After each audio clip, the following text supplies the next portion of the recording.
नमस्कार। सीईसी की व्याख्यान श्रृंखला में आज मैं डॉक्टर सरोज व्यास निर्देशन में मनोवैज्ञानिक परीक्षण विषय को लेकर के आपके सामने प्रस्तुत हुई हूँ। आज हम विस्तृत चर्चा करेंगे निर्देशन में मनोवैज्ञानिक परीक्षणों की क्या महत्ता है और उनकी क्या उपयोगिता है।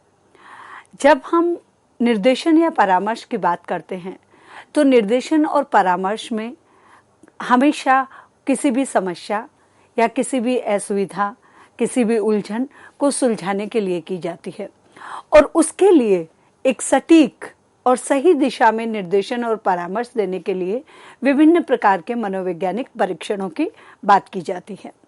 आज हम जिस मनोवैज्ञानिक परीक्षण की बात करेंगे वो है व्यक्तिगत अध्ययन। व्यक्तिगत अध्ययन का प्रयोग विलक्षण समस्यात्मक विद्यार्थियों के अध्ययन एवं उनके उपचारात्मक शिक्षण तथा समायोजन में किया जाता है। अपराधी, मानसिक रोगी, झगड़ालू, प्रतिभाशाली, समाज विरोधी कार्य करने वाले, समस्यात्मक आदि व्यक्ति, विद्यार्थी जो होते हैं उनके लिए व्यक्तिगत अध्ययन किया जाता है।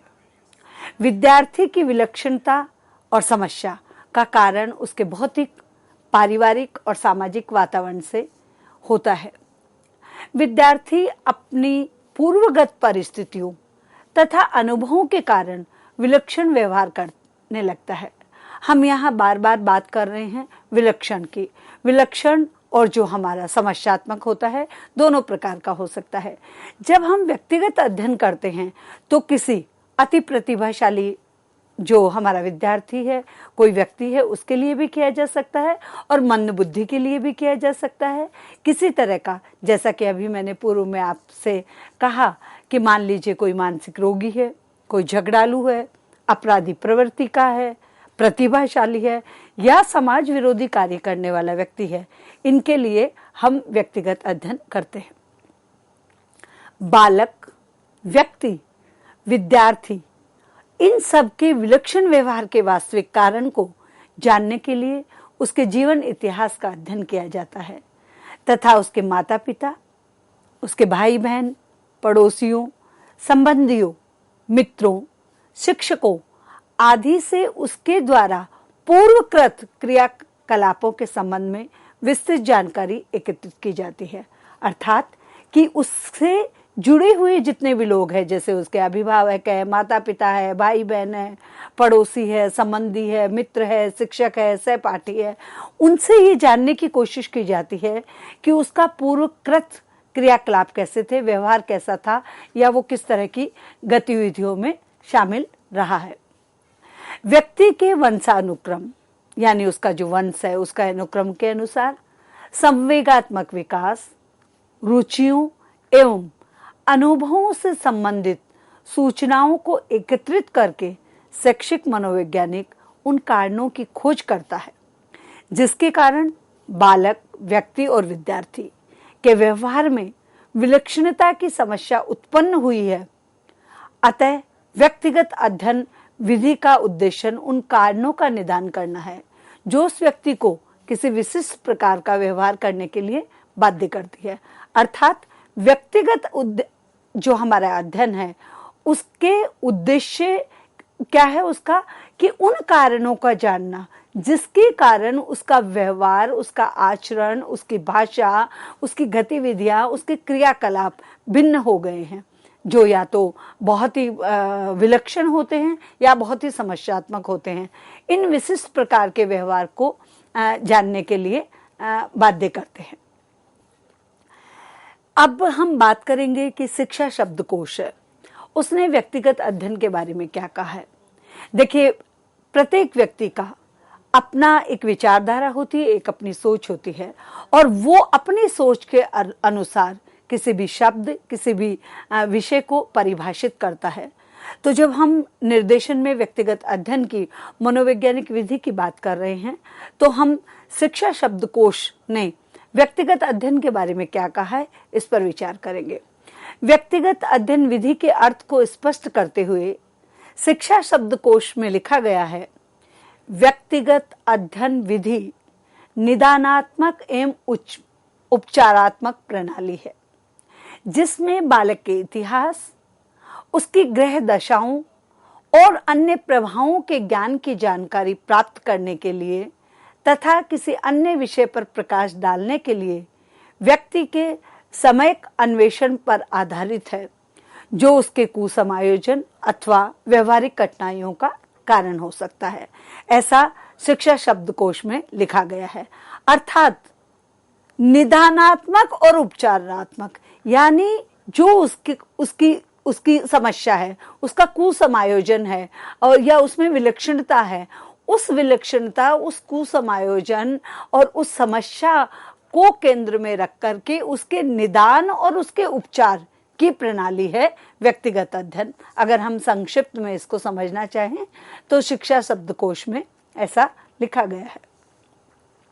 अब बात करेंगे हम विलक्षण समस्यात्मक बालकों की श्रेणियों की। विलक्षण समस्यात्मक बालक किस प्रकार के होते हैं, कितनी श्रेणियों में विभाजित होते हैं? देखिए, दोनों शब्द यहाँ बार पुनः पुनः दोहराए जा रहे हैं, विलक्षण और समस्यात्मक। यानी कोई भी बालक, जब हम व्यक्तिगत अध्ययन, जिसको हम केस स्टडी कहते हैं, अगर हम किसी की भी केस स्टडी करते हैं, व्यक्तिगत अध्ययन करते हैं, तो विशेष रूप से ये विद्यालयों में, महाविद्यालयों और विश्वविद्यालयों में कक्षा कक्ष में जब विद्यार्थी होते हैं और शिक्षक उनके अध्ययन अध्यापन कराते हैं, तब वह उस समय अपने निरंतर और व्यापक मूल्यांकन के आधार पर और अपने अनुभव के आधार पर या उसके ऑब्जर्वेशन, निरीक्षण के आधार पर वो ये देखते हैं कि कौन सा बालक ऐसा है जिसके लिए हमें व्यक्तिगत अध्ययन करने की आवश्यकता है। अब मान लीजिए कोई बालक ऐसा भी हो सकता है जो अध्यापक के पढ़ाने से पूर्व ही सारी समस्याओं का समाधान दे दे, या जो अध्यापक पढ़ा रहा है उससे ज्यादा उसको जानकारी हो। कोई विद्यार्थी ऐसा भी हो सकता है जिसे पुनः पुनः पढ़ाने के बाद भी उसके कॉन्सेप्ट क्लियर नहीं हो रहे हो, उसको समझ में नहीं आ रहा हो। कोई बालक ऐसा भी हो सकता है जो कक्षा में बाकी विद्यार्थियों को पढ़ने नहीं दे रहा हो। कोई बालक ऐसा भी हो सकता है जो यदि परीक्षा देता है तो उसमें उसके बहुत अच्छे मार्क्स आते हैं, बहुत अच्छे अंक प्राप्त होते हैं, लेकिन वो कक्ष में प्रत्युत्तर नहीं देता है, या अपने सहपाठियों के साथ झगड़ा करना, मार पिटाई करना, कुछ चीजें चुरा लेना या बहुत क्रोधित हो जाना, विभिन्न प्रकार की समस्याएं हो सकती है। तो उस समय जब विद्यार्थियों की पहचान करने का जो दायित्व होता है कि कौन सा विद्यार्थी है जो विलक्षण या समस्यात्मक बालकों की श्रेणी में आता है, यह अध्यापक पर होता है, शिक्षक पर होता है। जब हम बात कर रहे हैं विलक्षण समस्यात्मक बालकों की श्रेणियों की, तो सबसे पहले मैं बात करना चाहूंगी मानसिक रूप से पिछड़े बालकों, विद्यार्थियों की पहचान। यानी मानसिक रूप से, यानी उनकी बुद्धि लब्धि जो है, उनका मानसिक स्तर जो है, उनका आईक्यू लेवल जो है, वो आयु से बहुत नीचे है। क्योंकि जब हम किसी की भी बुद्धि लब्धि निकालते हैं या आईक्यू लेवल निकालते हैं तो उसमें होता है आपका शारीरिक आयु, और उसके साथ साथ आपकी क्या होता है, आपकी शारीरिक आयु हो गई, और उसके बाद में हम निकालते हैं कि आपका किस प्रकार की मानसिक आयु है।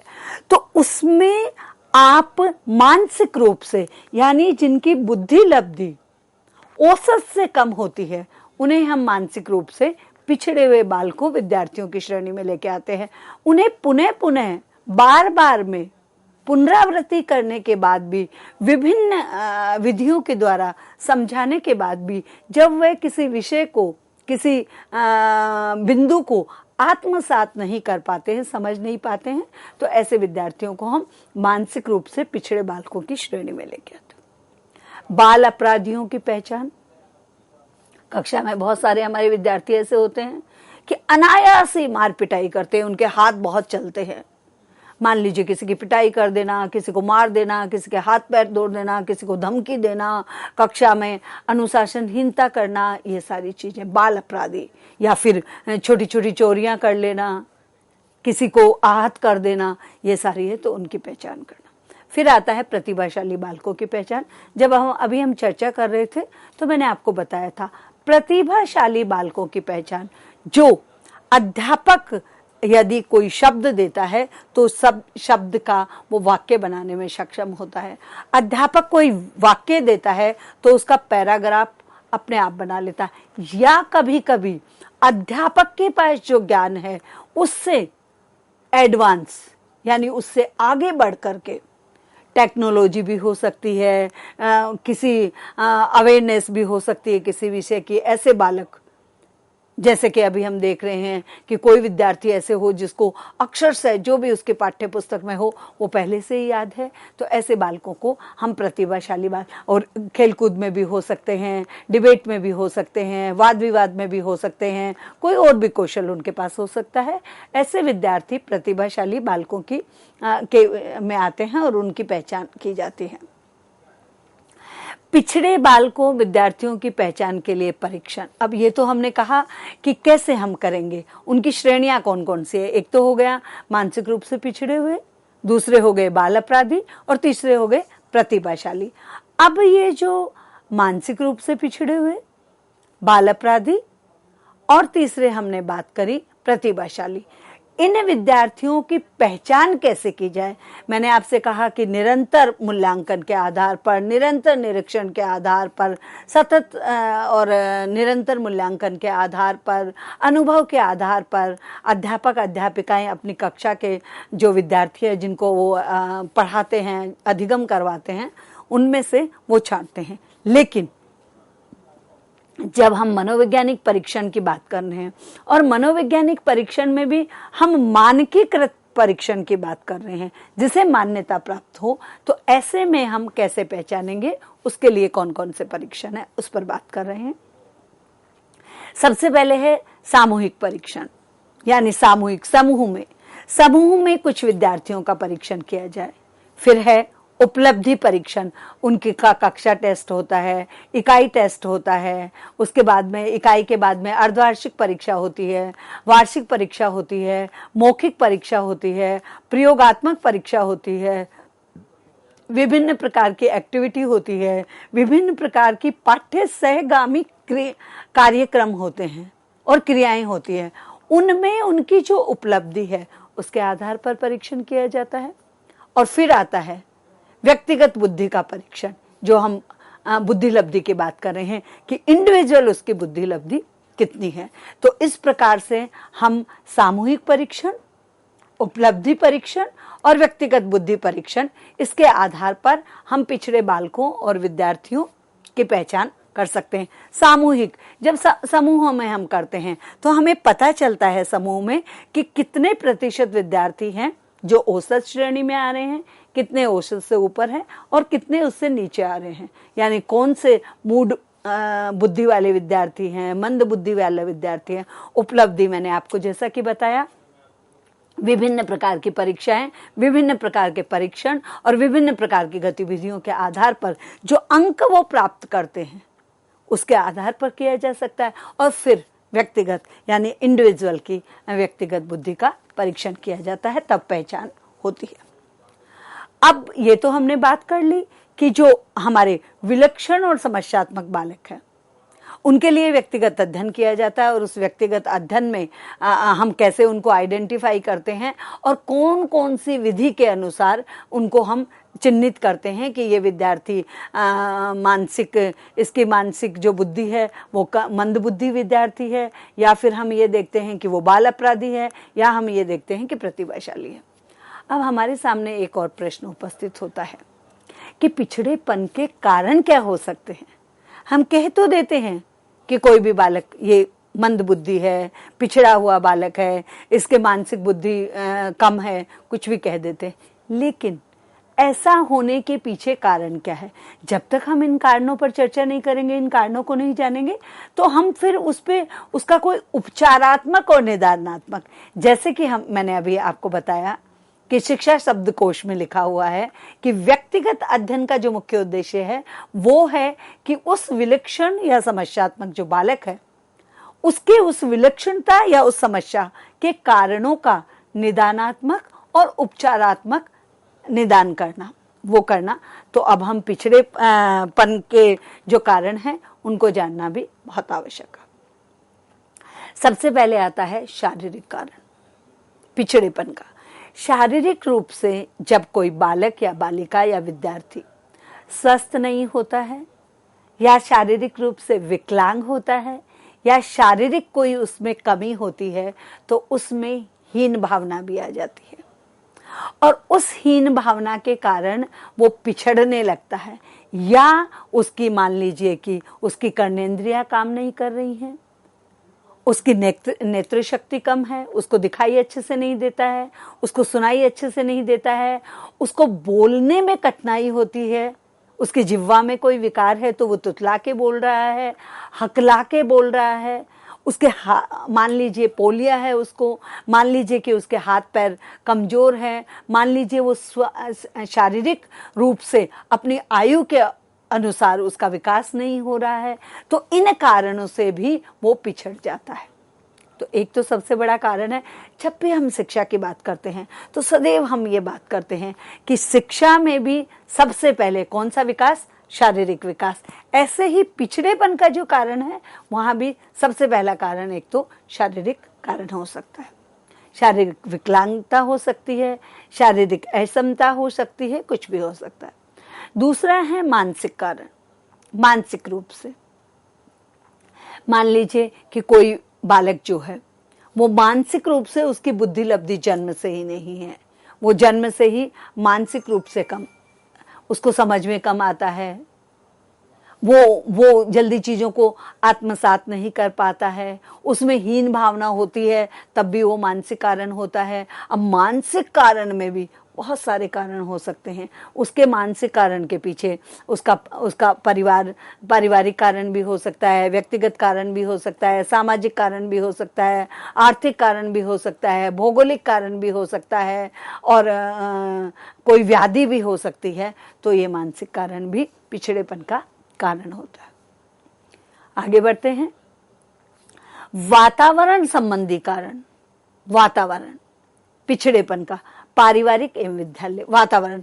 मान लीजिए परिवार में वातावरण ही नहीं है अध्ययन अध्यापन का, मान लीजिए परिवार जो है उसमें प्रतिदिन कलह होता रहता है, लड़ाई झगड़े होते हैं, मार पिटाई हो सकते हैं, या नकारात्मक सोच परिवार के भीतर है, या फिर मान लीजिए कि सुख सुविधाएं नहीं है, तो परिवार भी इसका कारण हो सकता है, और विद्यालय भी हो सकता है। विद्यालय में मान लीजिए कि जाने अनजाने में अध्यापक से किसी बालक की अनदेखी हो जाती है, या उपेक्षा हो जाती है, या उसे कुछ ऐसा कह दिया जाता है कि जब वो उसे लगे कि उसे उपेक्षित किया जाता है या उसे अपमानित किया जा रहा है, ऐसे में भी बालक पिछड़ जाते हैं।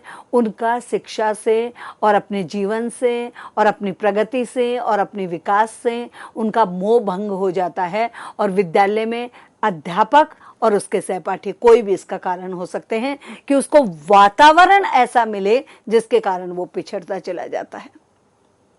संगत, जिसे हम संगत कहते हैं, संगत के कारण, तो परिवार के संगत में भी कुछ कारण ऐसे हो सकते हैं कि बालक पिछड़ जाए, और विद्यालय में भी कुछ ऐसे कारण हो सकते हैं कि बालक पिछड़ जाए।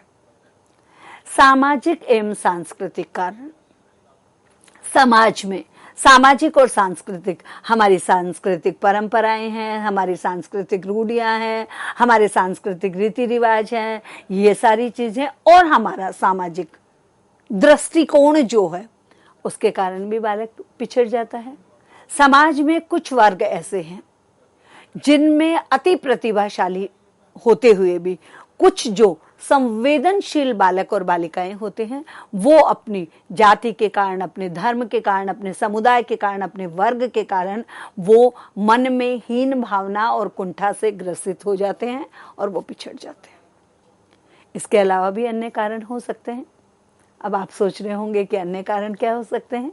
अन्य कारण हो सकते हैं कि पास पड़ोस, आपका पास पड़ोस कैसा है, मित्र मंडली कैसी है, या फिर आप दूरदर्शन पर, रेडियो में, क्लब में आप किस तरह की सूचनाएं और किस तरह की का मनोरंजन और किस तरह का ज्ञान प्राप्त करना चाहते हैं, ये भी एक कारण हो सकता है। तो इस प्रकार से जब हम पिछड़ेपन के कारणों की बात करते हैं तो उसमें हमारा आता है कि शारीरिक कारण, मानसिक कारण, वातावरण संबंधी कारण, सामाजिक और सांस्कृतिक कारण और अन्य कारण हमारे हो सकते हैं। अब इसके बाद हम आगे बढ़ते हैं और हम बात करेंगे पिछड़े हुए जो बालक है या विद्यार्थियों की जो समस्याएं हैं उन पर हम बात करेंगे, उन समस्याओं के बारे में हम बात करेंगे। और जब हम उन समस्याओं के बारे में बात करेंगे तो वहां हम देखते हैं कि सबसे पहली समस्या होती है विद्यालय संबंधी समस्या। पिछड़ेपन में एक जो विद्यार्थियों की समस्या है, विद्यालय संबंधी समस्या भी हो सकती है, सामाजिक समस्याएं भी हो सकती हैं, समायोजन संबंधी समस्याएं और संवेगात्मक समस्याएं। ये मुख्य रूप से मैंने 4 समस्याओं को चिन्हित किया है। विद्यालय संबंधी समस्याएं, विद्यालय बहुत दूर है, वहां पे जो अनिवार्य जो संसाधन है वो उपलब्ध नहीं है, अध्यापक का सकारात्मक रुख नहीं है, अध्यापक समय पर आते नहीं हैं, और विद्यालय में यदि आप बाकी कक्षा के जो आपके सहपाठी हैं उनके समकक्ष आपकी वेशभूषा, आपके पास सुविधाएं नहीं हैं, तब भी विद्यालय के उस वातावरण से और बालक पिछड़ जाते हैं। ये एक समस्या है विद्यालय संबंधी। सामाजिक समस्याएं, बहुत सारी समाज से जुड़ी हुई समस्याएं हैं, वो भी विद्यार्थियों की समस्याएं हैं। जैसे समाज में बहुत ही एक जाति, धर्म, भाषा और रंग रूप, इसका लिंग, इसका बहुत ज्यादा एक तुलना की जाती है। और जब तुलना होती है तो तुलना क्या होती है, हमेशा तुलना समकक्ष में होनी चाहिए, लेकिन जब आप दो समकक्ष लोगों में तुलना नहीं करते हैं तो वो तुलना होने लगती है और वो समाज में समस्या हो जाती है। समायोजन संबंधी समस्या, समायोजन नहीं कर पाते हैं, ये भी एक समस्या है। और संवेगात्मक समस्याएं, यानी कोई व्यक्ति बहुत ज़्यादा संवेगात्मक है तो भी होता है। तो इस प्रकार से आज का जो हमारा ये उद्बोधन है, हमारा जो ये व्याख्यान श्रृंखला है, इस व्याख्यान श्रृंखला में हम चर्चा कर रहे हैं कि निर्देशन और परामर्श में जो मनोवैज्ञानिक परीक्षण है उनमें से एक परीक्षण है हमारा व्यक्तिगत अध्ययन। व्यक्तिगत अध्ययन क्या है, इस पर हमने बात करी है। उसके बाद में समस्यात्मक बालकों की श्रेणी पर हमने बात करी है, और पिछड़े बालकों की पहचान कैसे करेंगे, वो उनके कारण क्या है, और विद्यार्थियों की समस्या क्या है, इस पर हमने विस्तृत चर्चा करी है। और इसके बाद में हम आगे जब करेंगे तो हम और जो हमारे हैं कि जब हमने चिन्हित किया था कि कौन कौन से बाल अपराधी हो सकते हैं, मंदबुद्धि हो सकते हैं, उस पर हम विस्तृत चर्चा करेंगे। इसी के साथ मैं अपनी वाणी को विराम देती हूँ। धन्यवाद, नमस्कार।